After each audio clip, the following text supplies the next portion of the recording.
and welcome to my channel Tansuman Classes, and I'm Suman ma'am, teach you chapter number 3 civics class 8 parliament and the making of law.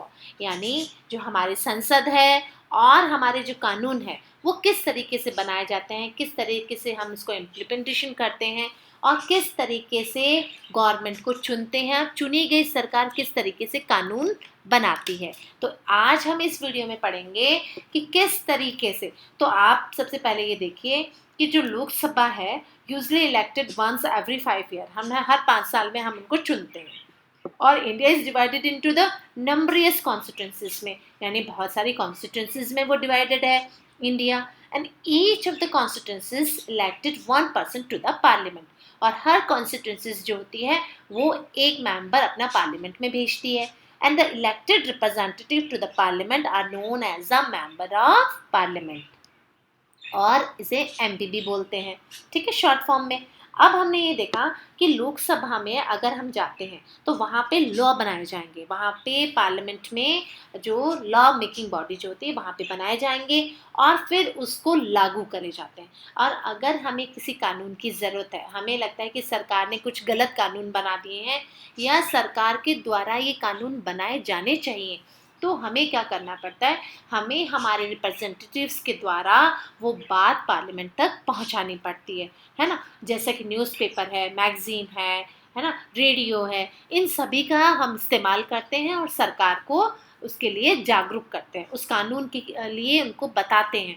ताकि वो हमारे सहयोग से उस कानून को पारित कर सके या उस कानून में कुछ सुधार हो सके। अभी तक तो हमने ये सब पढ़ा है।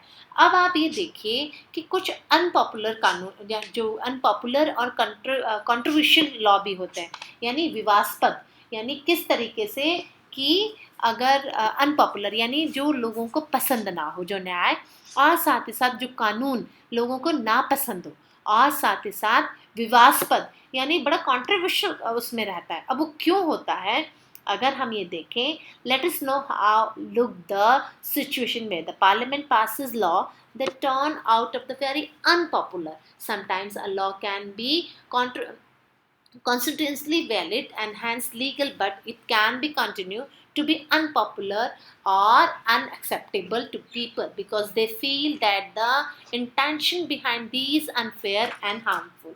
कैसे, आइए हम देखते हैं कि एक स्थिति पर विचार करने की हमें ये ज़रूरत है कि पार्लियामेंट अगर है, संसद एक ऐसा कानून पास कर देती है जिसे कि वो लोगों को पसंद नहीं है, बेहद अलोकप्रिय होता है वो, है ना, इट्स वेरी अनपॉपुलर यानी बेहद अलोकप्रिय, यानी जो लोगों को पसंद ना आया हो।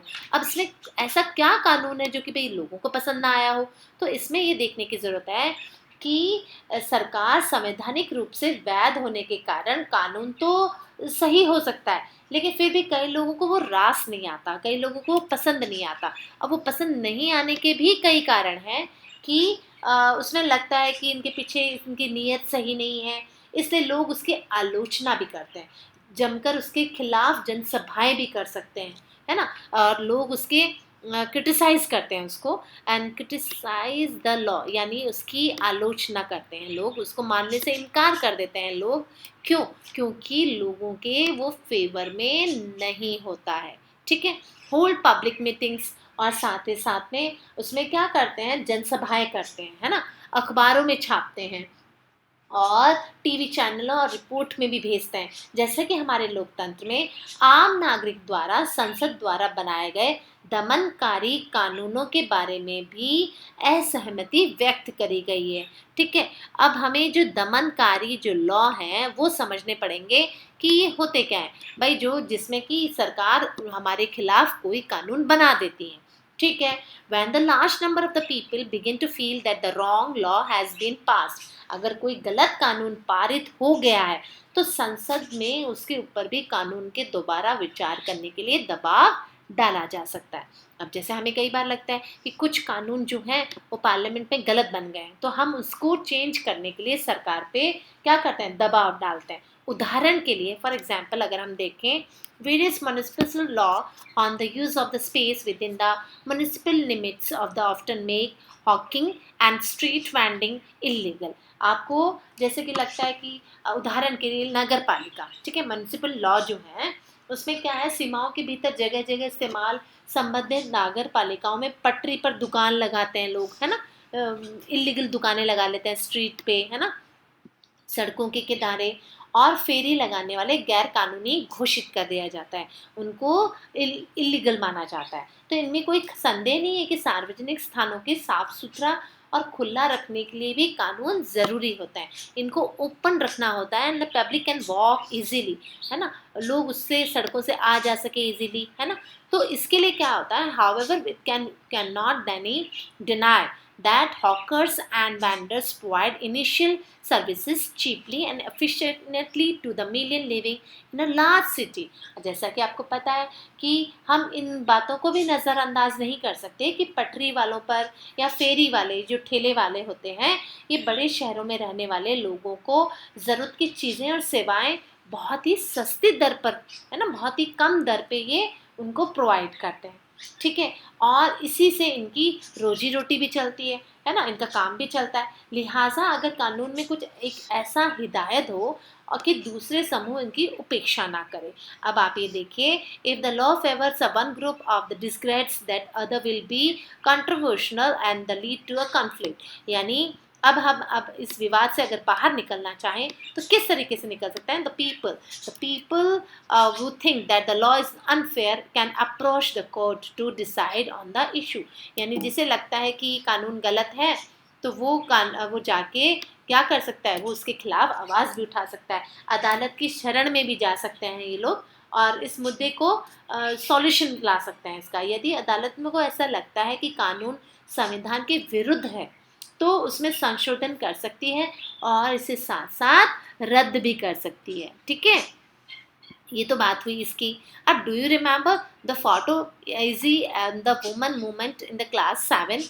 The photos shows the different ways in the citizen can protect, campaigning and show solidarity. The picture as on the next page points to another way in the which people protest unjust law। यानी कि अब जो picture दे रखी है आपको, इसमें आपको ये दिखाया जा रहा है कि किस तरीके से लोग उसका प्रोटेस्ट करते हैं और उनके खिलाफ खड़े होने की कोशिश करते हैं। तो look at this page, right, we must also read this. As you read in the earlier section on the rule of law, Indian nationalists protest and criticize arbitrary and the repressive of law being enforced by the Britishers। यानी जैसा कि आपने कानून के शासन में केंद्रीय पिछले भागों में काफ़ी चैप्टर्स में आपने पढ़ा होगा कि राष्ट्रवादी खेमा यानी अंग्रेजों के द्वारा थोपे जा रहे और मनमाने कानून का विरोध, उनकी आलोचना करता है, ठीक है। History provides with several example people, committees who have struggled and unjust law। In your class 7 book, you read to how to Rose Parks as an African American woman refused to give her seat on a bus to a white man on 1st December 1955।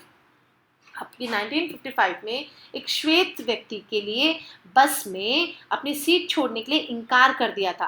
रोजा parks उस कानून का विरोध कर रही थी जो सभी सार्वजनिक स्थानों पर श्वेत नागरिकों और अफ्रीकी अमेरिकन नागरिकों को अलग अलग दायरे तय किए गए थे।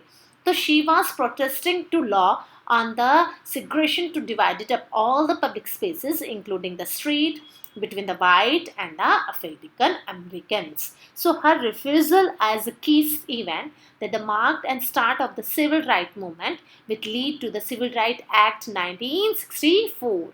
और इसको 1964 में एक एक्ट लाया गया जिसमें कि नागरिक अधिकार कानून पारित किया गया। इस कानून के जरिए संयुक्त राज्य अमेरिका में नस्ल,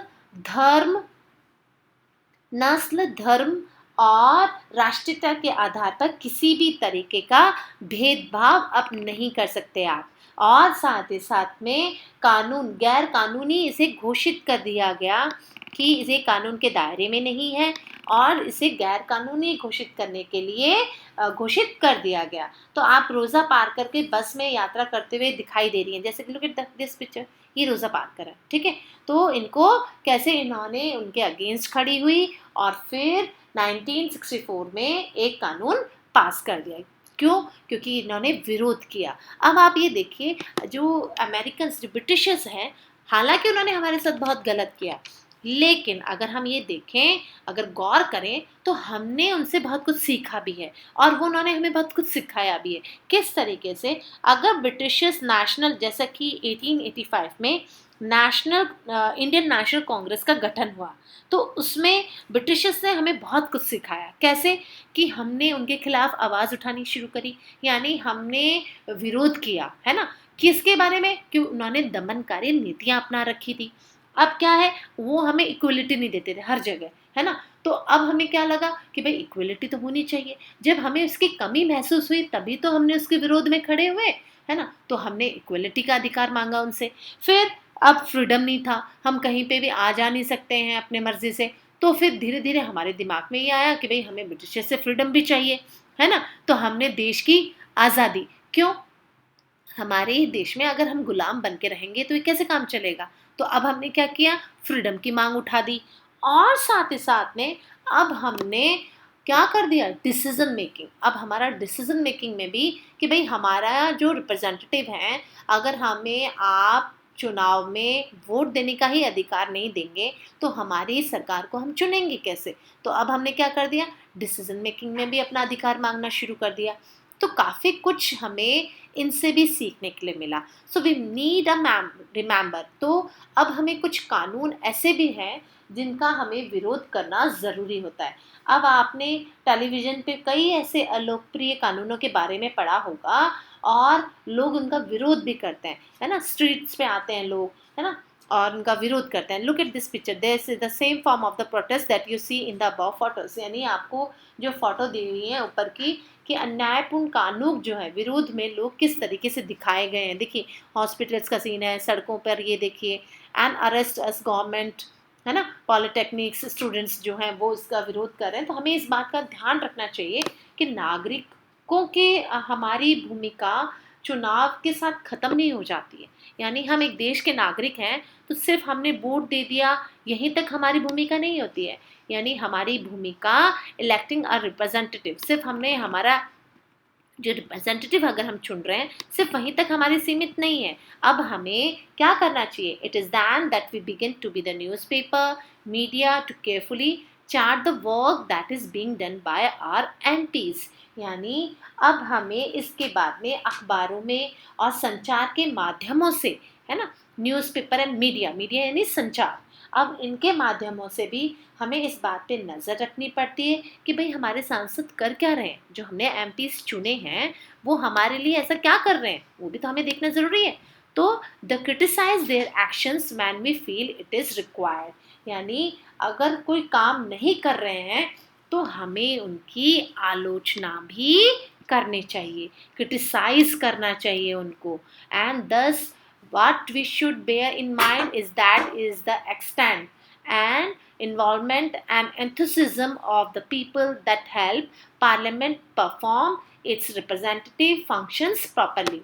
और जिस तरीके से लोग, जितनी हिस्सेदारी होगी उतना ही लोगों में उत्साह बढ़ेगा, उतना ही सांसद को अपने काम करने के ढंग से काम करने का उनको मौका मिलेगा। सो इन दिस चैप्टर हमने बहुत कुछ सीखा, बहुत कुछ हमने पढ़ा कि कैसे हमने जो गवर्नमेंट है उसको बनाया, साथ ही साथ लोकसभा राज्यसभा का क्या रोल रहता है, और साथ ही साथ में कि अगर कोई लॉ मेकिंग बॉडी है उनके द्वारा कोई गलत कानून बना दिया गया है या कोई गलत डिसीजन ले लिया गया है तो उसको फिर हम किस तरीके से उसमें सुधार कर सकते हैं।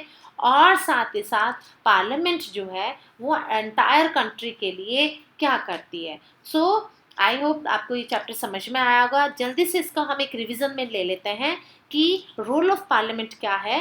The role of parliament come to be exist. अच्छा आप ये देखिए, इंडियन पार्लियामेंट जो है वो 1947 में एग्जिस्ट हुई। तो representative of the people and enjoy numerous power, and election of the parliament are held in a similar manner as they are for the state legislature. The country is divided into several constituencies. Each constituency elect one person to the parliament, and the parliament performs several functions. It selects the national government. Parliament of India consists of the president, Rajya Sabha, and Lok Sabha. And president Parliament keeps check the ministers of their work. MPs have the right to question the ministers about the work and their departments, and it is usually done during the question hours. The government gets valuable feedback and it is kept on its toes by the question by the MPs in all matters dealing with finance, parliament approval, and for the government. The parliament makes law for the entire country. The parliament now has more and more people from the diverse background, and there has also been an increase of political participation from the Dalit and backward caste and the monetaries. यानी कि आप ये देखिए कि government ने क्या किया है, महिला वर्ग जो है उनको आगे लाने के लिए 11% जो है वो उनको सीट मनोनीत करी है। SC ST के लिए जो माइनॉरिटीज पीपल हैं उनके लिए भी सीटें इसमें घोषित करी है। बट अगर ऐसा देखा जाए तो इतने बड़े देश में अगर सिर्फ 11% ही महिलाओं को दिया गया है तो ये सोचने लायक बात है कि सिर्फ इतना ही क्यों, है ना। तो इसके लिए हमें आगे और प्रयास करने चाहिए। और साथ ही साथ some seats are reserve in the parliament of the SC and ST। SC और ST के लिए भी कुछ सीटें रिजर्व करी जाती हैं। It also been suggested that should be reservation of seats for the women. However, this issue is still debated. So thank you. Good day. आपको I think ये वीडियो समझ में आया होगा, and don't forget to like and subscribe my channel.